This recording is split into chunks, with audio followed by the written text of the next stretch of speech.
welcome to Ferris Sports Update. I'm your host, Rob Bentley, and thanks again for tuning in. On today's show, we'll update you on Ferris State soccer. We'll also check in with Bulldog volleyball as they took part in the GLIAC tournament, and we'll talk Ferris State tennis, both the men's and women's teams with unbeaten weekends. We'll start first, though, with Bulldog soccer, joined by head coach Greg Henson. Coach, welcome back to the show. Thanks for having me. Welcome back from the Upper Peninsula as well. Your first trip to the UP this past weekend. Maybe talk about the trip overall and going across the Mackinac Bridge. Yeah, it was my first time in the UP personally, and so it was an interesting experience and great to be up there. Beautiful country up there. I know why people like it. And a little bit the weather was decent for us. We played Friday in the Superior Dome, so it didn't affect us much from a weather standpoint. And Sunday was a little bit cold and rainy, but Saturday we were able to get out and let the players enjoy, Houghton a little bit and got the required picture of the team in front of the bridge and all that good stuff. So it was overall a good trip. We always treat them like business trips. We're going up there to get 2 results and came home with 4 points and satisfied with the weekend overall.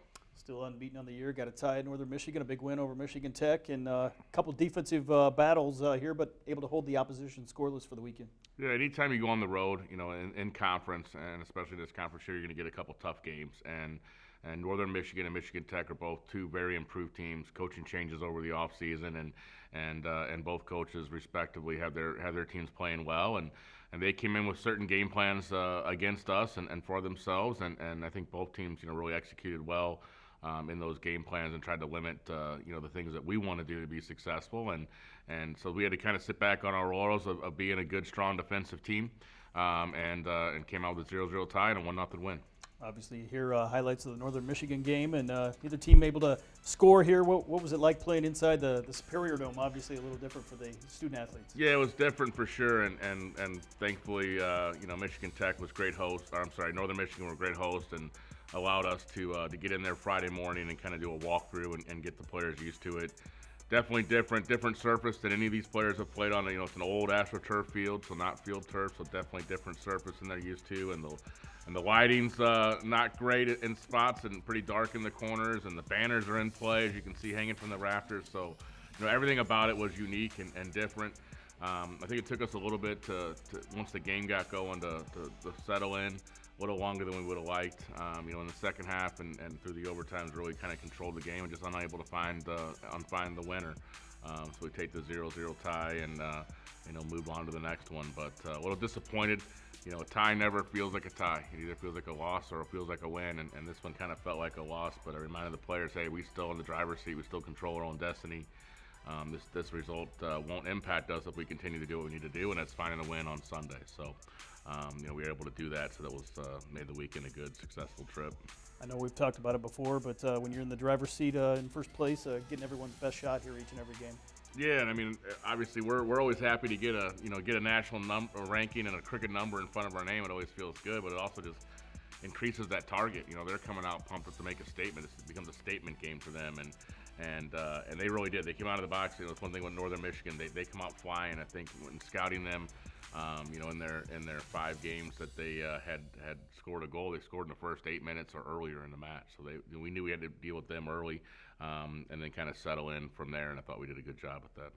0-0, double overtime. You came back, though, had to turn around quickly on Sunday to take on a very good Michigan Tech team, and a little different environment, playing outside up in Houghton, furthest school north here in the GLIAC. Yeah, definitely different, and I think in some ways, with the Michigan Tech field, and they're due for a new surface. You can see some of the areas, and I know our football team's very versed with it, with the new turf spliced in with the old turf. And if it wasn't for Friday, we'd probably be complaining about Michigan Tech's field. But after playing in the Dome, I told the players we talked about, it turned out it made Tech look like a great field. So, we knew they were going to come at us. They had a great game plan in place for themselves as well, and tried to execute that, and really frustrated us on the offensive end. We had a lot of chances.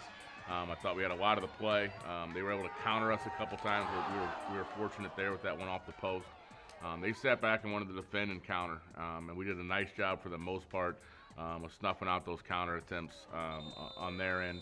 We're just frustrated on the attacking third, just unable to find the back of the net on ourselves. But I thought we kept pushing, kept trying, and sometimes you got to make your own luck. And I felt like we outworked them on the day, and we created our own luck, and and that materialized in Matty Dickens serving the ball into the box, and their player unfortunately redirecting it into the goal, and that was what stood up for the win. So. We took it, final 3-4 minutes of the game, saw that out, hit the showers, and get on the bus and get home and get out of there with 4 points on the weekend. So. Obviously, I know goals tough to come by, but you got to be pleased with your defensive performance. Another shutout here on Sunday to go along with the one on Friday. Yeah, so I mean that's one of the things we hang our hat on. So we want to be a strong defensive team, and I tell the players all the time, and it was true on Friday. If they don't score, we can't lose. So. Now we got to get some goals in the back of the net to make it, to support our defense a little bit. But our back four, Taryn Meisty in goal, Bree Rogers sitting in front of them as our six, have done a great job all year in limiting the opposition. From the second half and overtime, Northern Michigan didn't have a shot, and really except for that one chance off the post, Tech didn't really test us too much. And so, I thought we did a nice job overall defensively on the weekend. And now we got to get our goal scorers putting the ball in the back of the net to support them and make life a little easier. We're getting used to these grinded out gritty type of games, and we'd like to win a couple easy ones here, but it doesn't really get that way in the GLIAC. So. Obviously, just a couple games left here in terms of the regular season schedule before the GLIAC tournament. One game this week against Northwood on Sunday, and going to be nice to be back at home here for these final 2 games. Yeah, it will be, and Sunday we'll celebrate our seniors as well on Sunday for that match, and it'll be nice to get back home. It's been a long weekend. Now we got kind of a long week to prepare and prep. So we're looking forward to that. Northwood's our travel partner, and so it's a team that we faced many times. Last year we played them 3 times in a row in the season last year.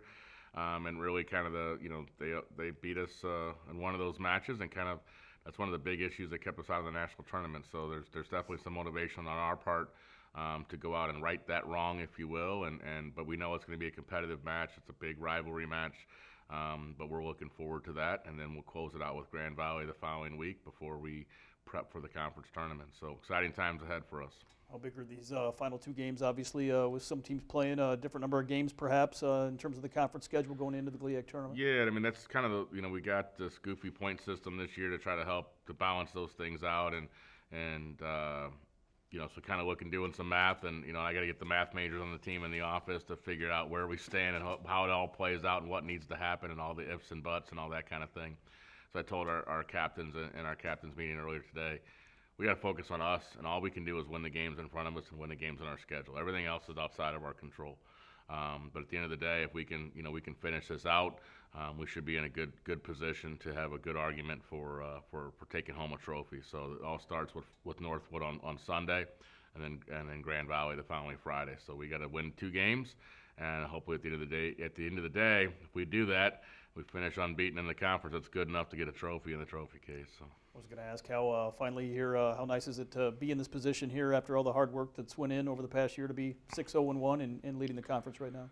Yeah, I mean it's great. I mean that's just what we tout, and we talk about it a little bit. Are we who we say we are? And we say we want to compete and we want to challenge every year for GLIAC championships and national tournament bids. And if we say we're going to be that team, we got to go out and figure out how to do it on the field. And one of the other mottos that we have, is find a way to win, and they're not always going to look the same. And Sunday's game was definitely one of those. We got to find a way to get the ball in the back of the net, even if they got to help us a little bit. So that's what happens in championship runs, though. There's always, you kind of forget about that when you look back at it and you think about those great championship runs that any teams have, but they've had those games where the ball's kind of had to bounce their way, and that's what you need to do. And so we're thrilled to be in the position that we're in right now.